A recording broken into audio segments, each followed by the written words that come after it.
Okay, I'm just checking a little something.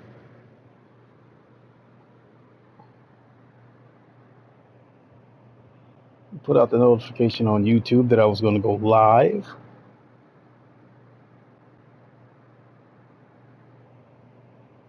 What is good, everybody? It is the Godfather of VR, the ageless one of the man, Lincoln Clay.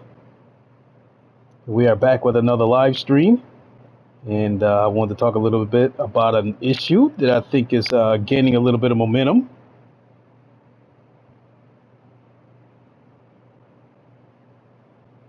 That is, if I can find the stream. All right, we are here. If I can find the stream. There we go. Okay. Go close the window on the computer. It's the beauty of wireless headphones is that I can still move about around my apartment.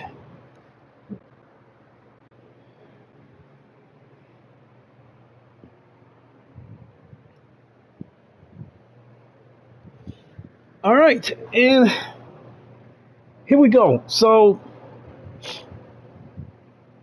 I put in a little bit of time on GT Sport, as some of you have seen, and for the most part, it is a good game. Um, at the moment, right now, it appears that the single player is much better than the multiplayer. I'm sure that'll work itself out. But truth be told, as far as the multiplayer goes, I guess the biggest part of the multiplayer that I'm interested in would be the daily races. So the private matches, whatever, the open lobbies, whatever issues I have about that, it is what it is. In the case of um, daily races, I think it's conducted for the most part the way I'd like it to be run. There's a time you have a window when to get registered. Once the registration period closes, then I think there's a period for open practice, then qualifying, then the race, and it all runs on a clock as if it's on a dedicated server. So there's no issues with waiting for someone to start up a room, what have you. So for the most part, that is mainly what I'm interested in as far as multiplayer goes. But so some things have come about with this game. And truth be told, while I like this game a lot more than I dislike it. And again, my dislikes are small, but I think that to some degree, I do have to speak about it because I don't want to make it sound like this game is a perfect 10 and then people get in this game and find out some things about it. And then it's like, whoa, you didn't say anything about that.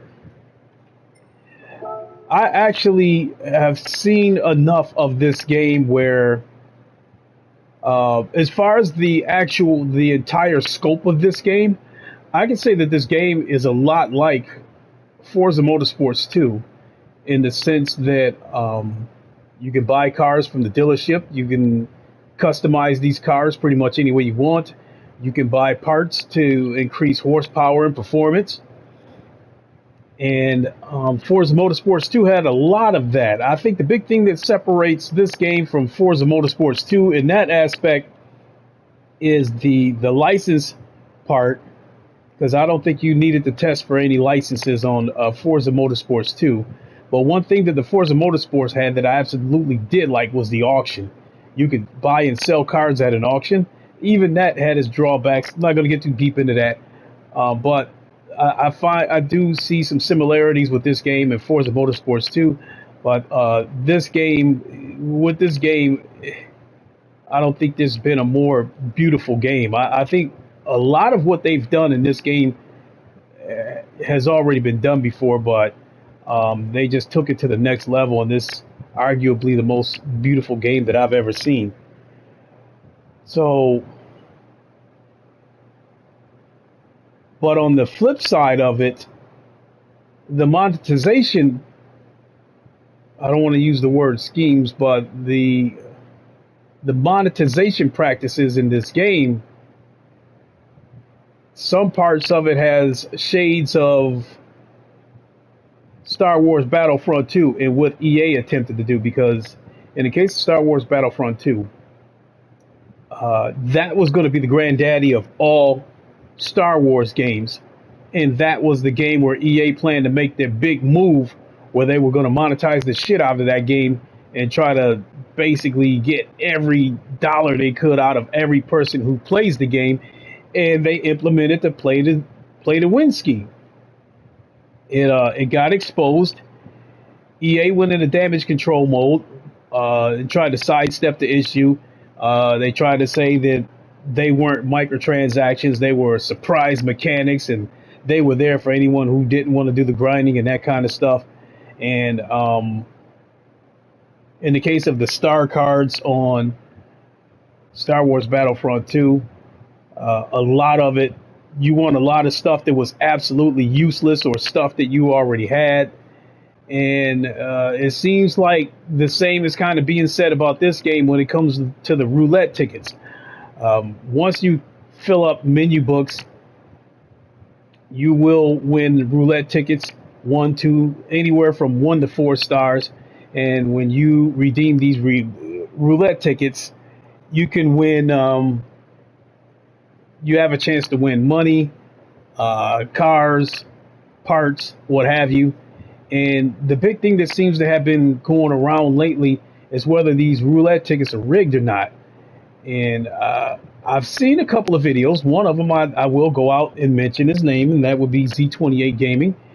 He did a quick 20-second video where he redeemed a roulette ticket, and it gave him a car that he already had. And then the crazy part about it was he bought the car. If I remember the video correctly, he bought the car. A few minutes later, he redeemed a roulette ticket, and lo and behold, he won a car that he had just bought.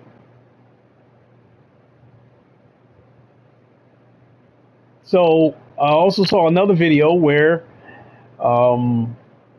someone redeemed like maybe 6 of their roulette tickets, and it was the same thing. They won money, and it seemed to be the same amount for every ticket. So in my case, I've had 13 roulette tickets, and we will get to that, and we're going to do it live.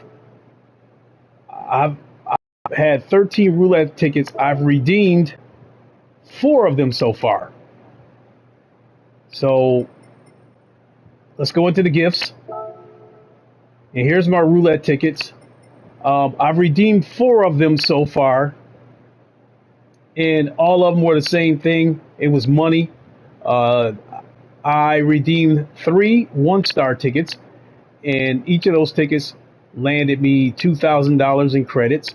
And then I redeemed a 3-star ticket, and that got me $5,000 in credit. Nothing else, just money. So what we're going to do is we're going to go ahead and redeem the rest of these tickets and see if we can win something other than money, or see if we can win something that we can use. So if it turns out that this is rigged, I think as this topic begins to gain more and more and more momentum, and it gets to the point where it starts looking like a backlash, then maybe something will be done about it, where they restructure the roulette tickets where you're actually winning other things besides a set amount of money. So let's get started. We will open the last 1-star ticket first. Receive this gift, yes.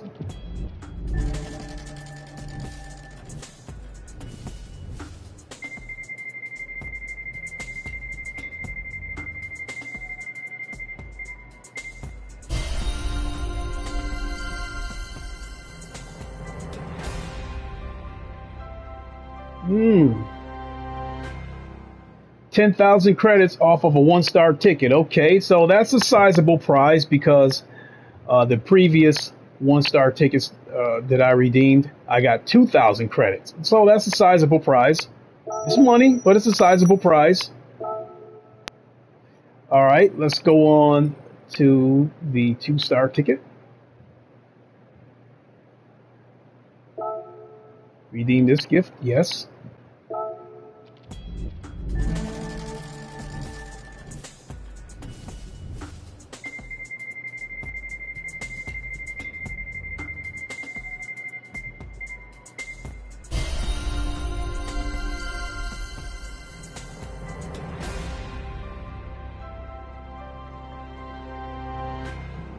High lift camshaft. Whoa. So I want a high lift camshaft, which is fine, but it only works. It can only be used on one vehicle, and that is the Renault Clio RS220 Trophy 15. Let's go to my garage and see if I have that car.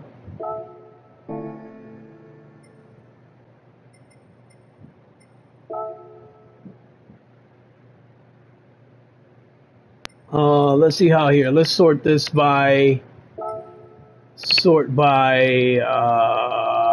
manufacturer. Find Renault. Subaru. Renault. Yes, I do have this car. So I'll give them that. They did give me a part for a car that I do have. If they would have given me a part for a car that I don't have, then yes, I would have instantly called that a rig right out the gate.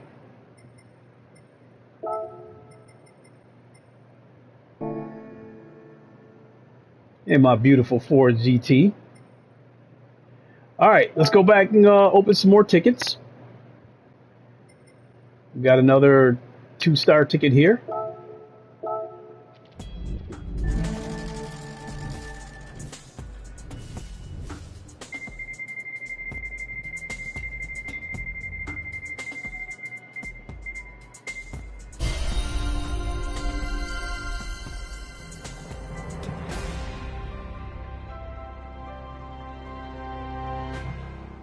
Well, would you look at that? High lift camshaft. A compatible vehicle would be the Toyota 86 GT Limited 16. Let's have a look and see if that car's in my garage. Sort by manufacturer again.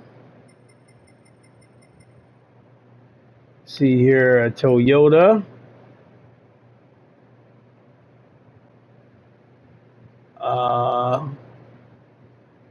It was the Toyota 86.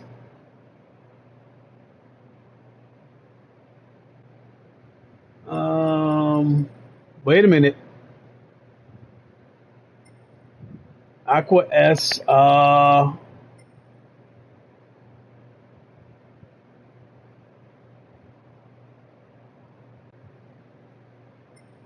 So unless it's this car right here.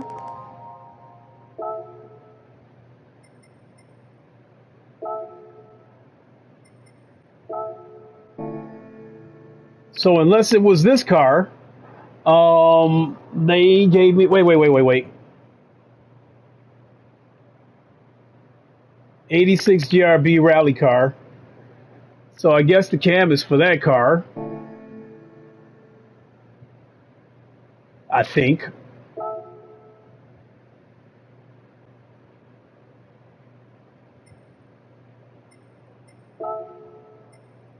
Let's get back into my Ford GT.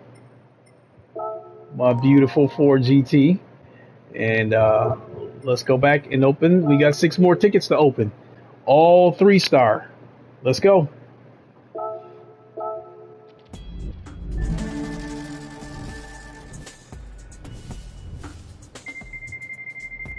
Hmm.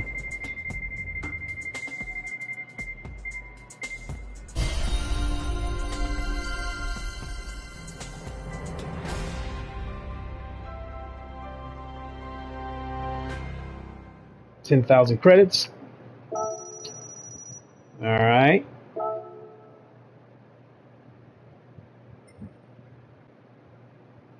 Next one.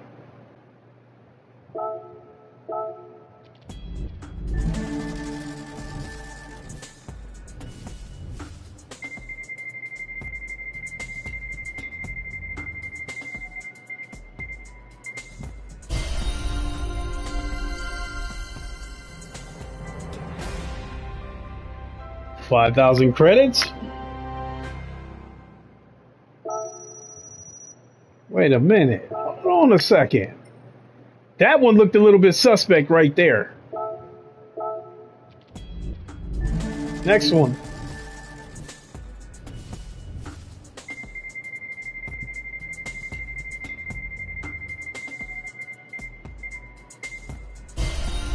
Oh. Hold on now. Hold on now. That's back to back. That's back to back tickets that I redeemed and got money out of it. When I redeemed the 1-star ticket and the 2-star tickets, out of the 3 items that you could have won, out of the 5 items that were available to win, 3 of them were credits. So the odds are in favor of the credits. Now these last 2 tickets that I just opened, you got 5 items that you can win. 1 of them is credits. So the odds are against me winning the credits, but yet it happened back to back. That's looking a little funky there. All right, let's go on to the next one.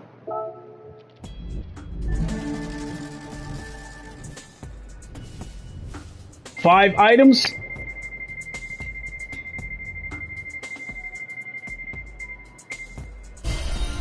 Oh, 3 in a row.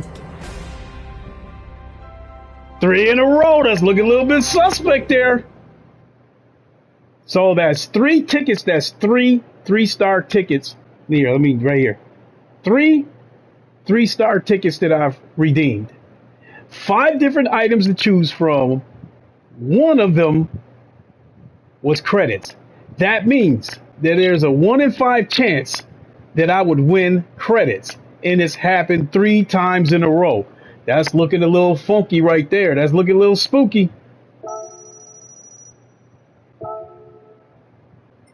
All right.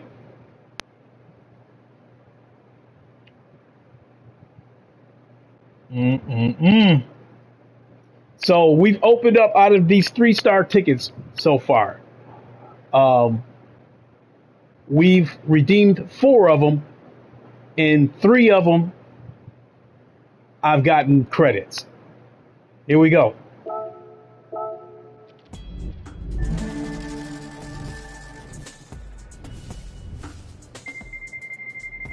So we got credits. The chances of me winning that would be 2 out of 5. Oh, well, look at that. Credit. And it's the lowest amount of credits. 5,000 credits. So, that particular ticket right there, out of the 5 available items that I could have won, 2 of them were credits. That means there's a 2 in 5 chance that I could have won credits. There's a 1 in 5 chance that I would have won the least amount of credits. A little suspect there in the last ticket.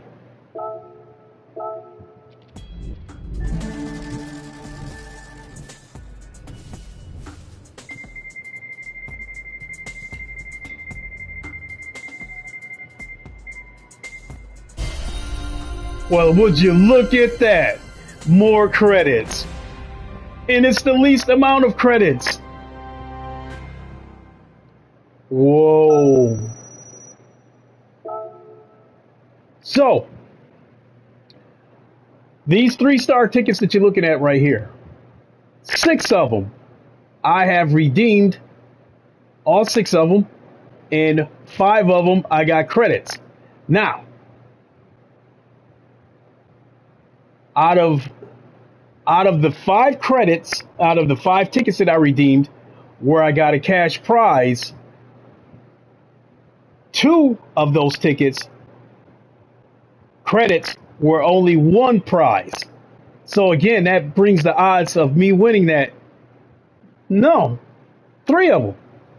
3 of those tickets were the cash prize. There was only 1 cash prize, meaning that there was a 1 in 5 chance that I would win those credits, and it happened 3 times in a row.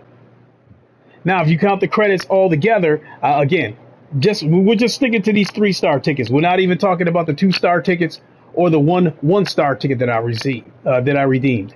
But out of these 6 3-star tickets, 5 of them yielded credits when the odds should have been in favor of me winning something else because the overprices said, hey, Link, on top of that, to get what used to be 5, hold on. It says, hey, Link, on top of that, to get what used to be 5 for credits now costs $40. Wait a minute. Let's go back and see what you're talking about. You're saying that what used to be $5 for credits used to be 40? So let's go up here to credits. Let's top it out at the PlayStation Store.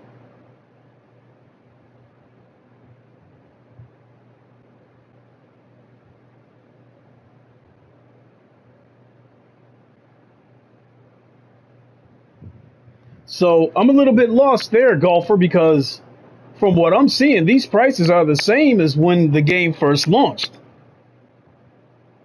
$20 for 2 million credits because I bought that one. I bought that microtransaction in order to get my Ford GT because that car was $1 million and I just didn't feel like grinding for it.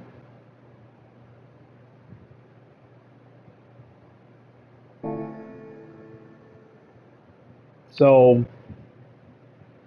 yeah, a car that cost $3 million used to cost $5. Now you have to see here. A car that cost $3 million used to cost $5. Now you have to. Okay. I think what you're talking about, golfer, is $40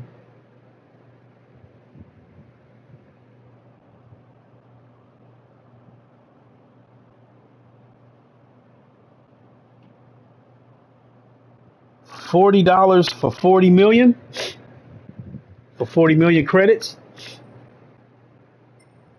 Let's go back and look at that again.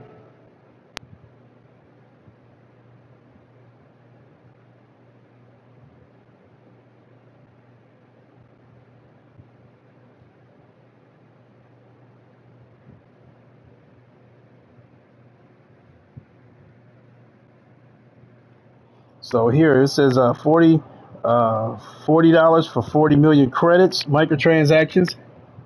Oh, you mean for 4 million? Yeah, I mean that was there from the word go. So I had like these microtransactions that I'm looking at right here. This isn't that hasn't changed at all. I mean that was there from day one. Now versus how this used to work on GT Sport. On GT Sport, it was simple. It wasn't about buying credits. If you wanted a car, if there was a particular car you want, it would tell you how much in-game credits that car would cost. If you didn't want to spend the in-game credits, it had a real life monetary price, and the real life monetary price for some of these cars was anywhere from $1 to $3, depending on what car you wanted to buy. So in GT Sport, I bought the Lewis Hamilton Mercedes, and that was $3 in real life money because I did not want to cut into the in-game credits that I had already earned because I wanted to use it for something else. That's nothing. I mean, GT7 started out with no microtransactions. It got implemented somewhere through there. Now, in all fairness, yeah, that's what I'm talking about. Oh, okay, you're talking about the monetization scheme now versus the microtransactions of GT Sport. Now, in all fairness, Sony over the long haul probably spent a lot of money for these licenses. So let's go to my garage.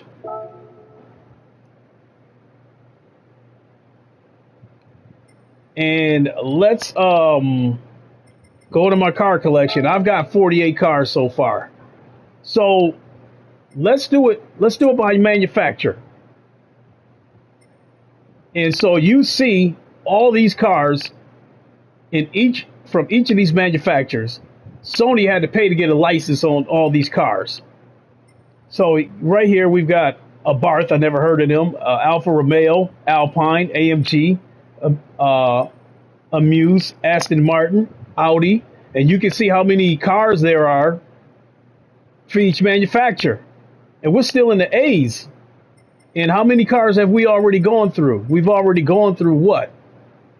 Probably a good, up to this point with the BMW, we've probably gone through at least 30 cars. Here we are at Bugatti, Chaparral, Chevy, Chris Holmeston Concepts, Citroen, Daihatsu, De Tomaso, DMC, that's probably the DeLorean, Dodge, DS Automobiles, Eckers Rod and Custom, Ferrari. Look how many Ferraris they got. They probably had to pay a pretty penny for that. Fiat. So you get the picture. Sony spent a lot of money, I'm guessing, to get the licenses on these cars. Now, I doubt that they had to pay for a license on each individual car. I'm sure it was probably worked out within the manufacturer. They had to pay GT Sport. They had to pay GT Sport for licenses too. What I'm gathering, Golfer, is a lot of these cars were already on GT Sport. So I'm assuming this wasn't a case where they had to renew the license on every single car every single year. I'm guessing that Sony probably maybe signed like a 5 or maybe a 10-year deal with these manufacturers, and with the option to adjust these contracts as new cars are produced. So let's go up to Ford, for instance. A lot of these cars are shaded, but by the shape of these cars, okay, let's go to the dealership. We'll do it like that.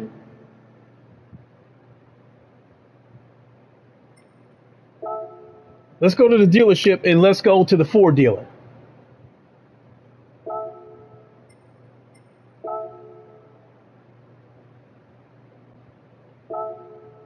Okay, these cars right here, yeah, you know, that's a 2015 Focus, a 2018, a 2015 Mustang.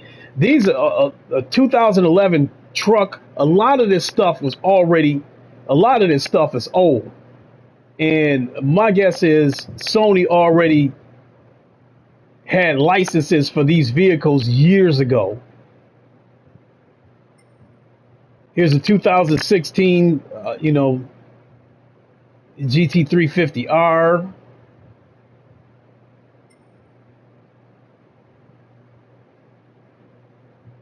And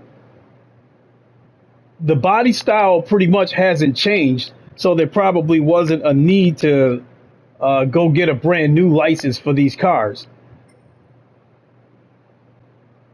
So here's a Mustang, a GT3 or Group 3 rally car. So what I'm trying to go with this is, out of all these Ford cars that we're looking at, this Ford GT right here is the only car out of that lineup that I can say unequivocally was a new car that was added. And this is a 2018. So, but when they were adding new cars to GT Sport, this was the one car that I was hoping that they would add that they didn't. Because, like, this Ford GT was on GT Sport. When they added the new Ford GT, they added this production model right here. That wasn't the one I wanted. I wanted this one. And now they've added it to the car. So the point I'm making is that, yes, they probably spent a lot of money for these licenses, But a lot of these cars that we're looking at were already on GT Sport. And this appears to be the only car that I can clearly see was a new car that was added. So I'd imagine that Sony probably went to Ford. Okay, throw us another $50,000 and you can add this car. Some, probably something like that. I doubt it was a situation where they had to restructure the contract. They probably just said, okay, throw us a few more bucks and you can add that car. So yeah, they spent a lot of money, I'm guessing, on the licenses for these cars, but I doubt that they did it year after year. I mean, why, like this car right here is a 2015. Why would Sony go to Ford and pay them every single year for the license on this car that's 7 years old? So I'd imagine that, like I said, they probably had like a 5 or 10 year licensing deal worked out with Ford with an option to renew it after so many years and options to tweak it whenever cars get dropped or cars get added. So, and then there's the tracks. Not to mention these tire partners. That naturally they probably had to pay Michelin, BBS, Brembo.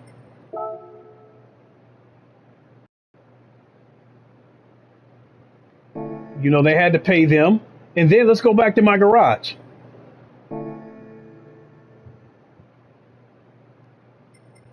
Let's go back to my garage.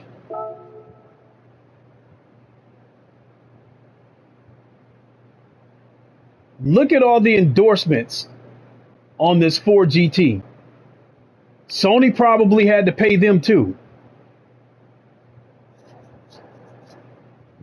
Like you saw the Michelin and the BBS logos, so they probably had to pay them. Sony probably had to pay them.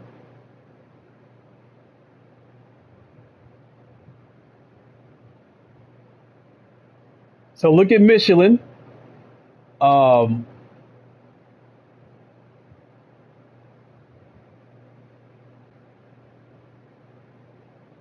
think I saw a Genasi Racing logo there. Then there's the names of the racers who raced this car.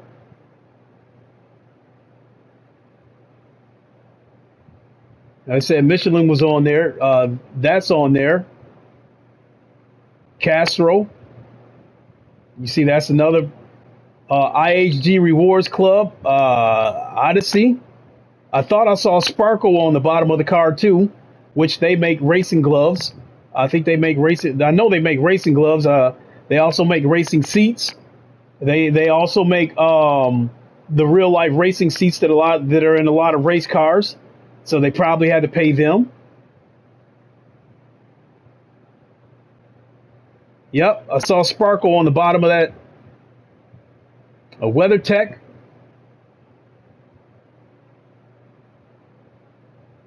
I think it was the IMSA that I saw on there. That's a racing sanctioning body. Probably had to pay them. J Dub, what's good, brother? Oh, I'm not racing today, J Dub. All I was doing was opening up my roulette tickets so I can see if they've been rigged, because that's been gaining momentum lately about whether these roulette tickets are rigged, because what the majority of people seem to be winning is credits, even if credit is the only monetary prize on there, and the odds are against you getting the credits, but yet I seem to have gotten it 5 times in a row. So you'd have to go back to the beginning of this stream to understand where I'm coming from. But yeah, it was looking a little bit suspect. So where I'm going with this is that I think the microtransactions in this game have shades of what EA was trying to do with Star Wars Battlefront 2. GT7 is obviously the biggest racing game that ever came out in terms of anticipation, the way it's been received, the amount of cars and tracks that it has. I think this is by far Sony's biggest racing game ever. Um, you have to ignore those people. They play Madden, FIFA, 2K, and others have no problem with paying those. I particularly don't really have that much of an issue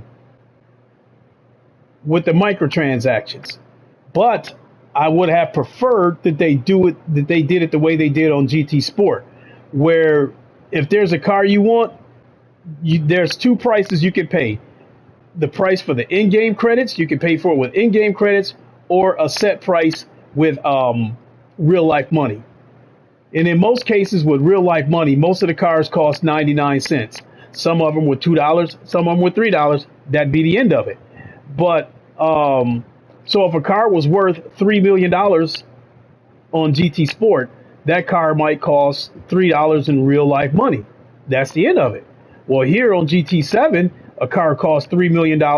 You have to spend $40 to buy 4 million credits to have enough money to buy that car, assuming you have no credits. So that part I kind of don't care for, because it kind of forces you to overbuy credits in order to get a particular car, depending on what it is. But it doesn't really affect me that much, because this car right here, this Ford GT, this was really the only car. This car, the Toyota GRO 10, the hypercar that's out now, that's the only other car that I'm willing to spend real life money to get, because I don't want to tap into my money and be left broke. The money that I've been grinding for, I want to keep that on hand for something different. So I'm willing to buy the microtransactions. So I'm not, if you have no credits, you aren't playing the game. If you don't want to play the game, let's see here. Let's see here what you got. Should come up any second through my phone. You don't have to spend a dime in GT7. That is true. You don't.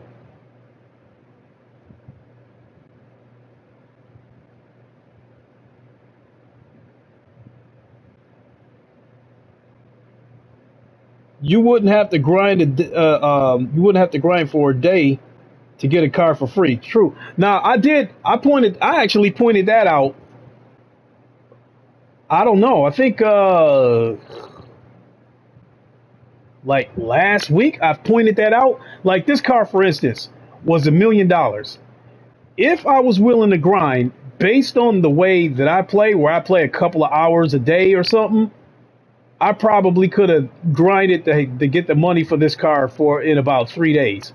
But I was streaming for everybody, so I didn't want to like stream 3, 4, 5 days in a row until I finally got up enough money to buy this car. So I just outright bought it with the microtransactions. So I don't really have an issue with that.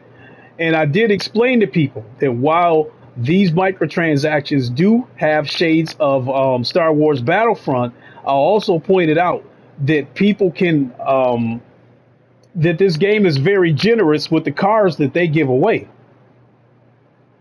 And what you don't win, it won't take long to grind for it if you're willing to put in the work. So that aspect, I'm definitely not fussing about that. But at the same time,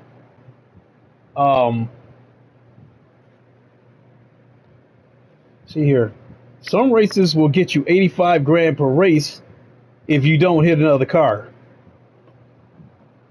Well, I think with me, I'm still doing lower level races. Plus credits, let's see here.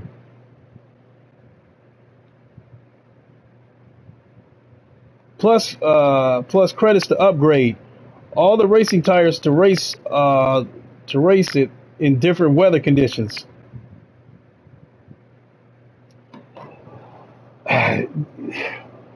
See, the upgrades to me, as far as online goes,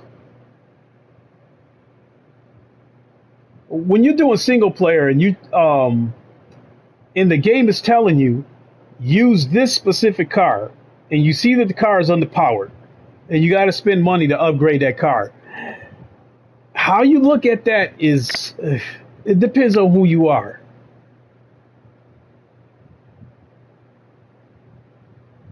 Online,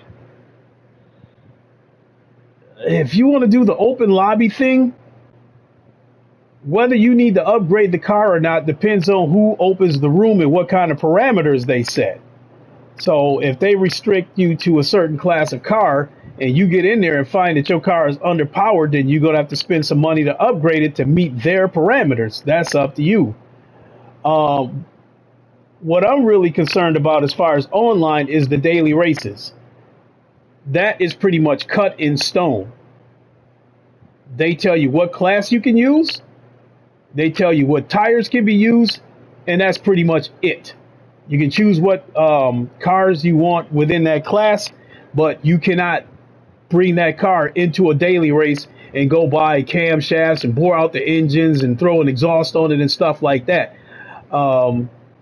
Each car has its strengths and weaknesses, and you have to go into that race and race it based on those variables. So all in all, I don't really have issues with this game personally, but I still think I would be doing a disservice if I didn't point those things out. Some of the things on here. So when J-Dub came in, while I was telling people about the microtransactions and how it has shades of Star Wars Battlefront, I also pointed out that Sony probably spent a ton of money getting the licenses for these cars, getting the paying for the endorsements for Michelin and Castrol Oil, BBS, whoever. Right there, the IMSA, a racing sanctioning body. Sony probably had to pay them too. They probably had to pay track owners to be able to use these tracks in this game. So Sony probably spent a lot of money on all of this stuff, and I'd imagine they got to recoup some of that money. So I can't really knock the microtransactions on there either. So I'm not being one of these people that just feels like everything across this game should be free. The only thing I'm really saying is that I wish the microtransactions would have been implemented the same way as it was done on GT Sport. So, but at this point, I'm just rambling. I really don't have that big of an issue with it, but I'm still pointing it out.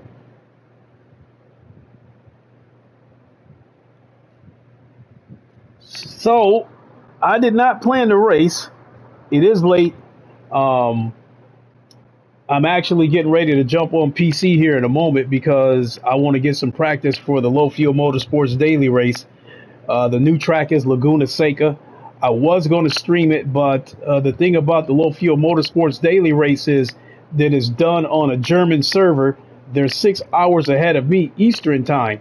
So when midnight comes around and the new daily race is generated, it's midnight over in Germany. Over in Europe, everybody's sleeping.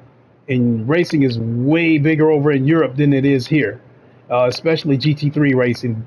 So, short story long, I was going to enter a race that was scheduled to start at 11 o'clock, and there were no entries. As a matter of fact, the race that was going on at the time, there was no entries in it. So, I didn't want to do another one of those streams where like there's only two of us racing, because I take no joy in getting a podium finish when there's only two of us. So I decided to put that off until tomorrow or Tuesday to do the daily race, but I still wanted to get some practice in tonight. So that being said, once I get done with this stream, I'm going to jump over to PC, get some practice, and plan on doing a Low Fuel Motorsports Daily Race either tomorrow or Tuesday. So later, have a good practice. So all in all, the roulette tickets, are they rigged? It looked a little fishy, so I'm not gonna say yes. It looked a little fishy. Again, they did give you credits, but Depending on what type of person you are, you may end up spending those credits pretty quick. If you're the type of person that has the soup up, juice up every single card that you get your hands on, then yeah, you're going to go through those credits quite quick. The last stream I did, originally, I was juicing up every single card that I was using because I wanted to hurry up and get through those, fill the menu books up as soon as possible. But then I stopped doing it because I found that I could win or at least get in the top three with the stock card that was provided for me. So I no longer saw the need to spend money to start juicing these cars up. Even though on paper it looked like the car was outmatched, I was still able to finish in the top three, if not win some races. So that being said, I really don't see myself tapping too much into the money that I've got. I think I got 1.8 million. Yep, 1.8 million credits. I really don't see myself digging too much into it. So as far as the cars that are currently available, this was the main one that I wanted. I could have grinded for it, but I chose to spend money on the microtransaction to get it. So with that, I'm going to get ready to boogie on out of here. So in conclusion, this is still a great game. There's still a ton of cars, still a ton of tracks, but I still thought it was. I still wanted to have a look at the roulette ticket situation. So that's kind of been gaining momentum. Do with that what you will. I redeemed 6 tickets. The last 6 tickets that I redeemed, 5 of them were cash prizes. And when there was other prizes available, looked a little bit funny. It is what it is. So that's going to do it for me. Thanks for watching, everybody. I am going to boogie on out of here so I can get ready to get some practice in and then call it a night. You guys know the line. Wakanda forever. Long live the king, and deuces. And I will do another GT stream this week. We will resume filling up the menu books because there are still some more tracks that I want to unlock, namely Circuit de la Sarthe that I can think of offhand. And we'll take whatever other tracks I can get my hand on. We got a long ways to go. I think I've unlocked, let's see how many menu books that I've unlocked before we get out of here. Because I know there's a total of 39 books.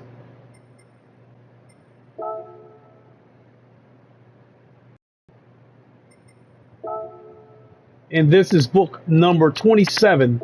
So I've got 12 books to go.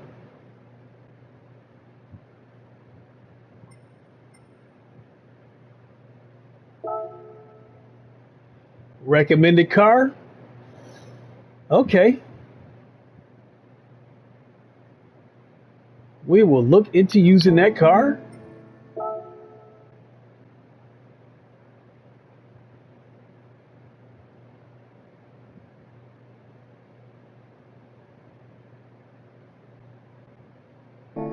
All right.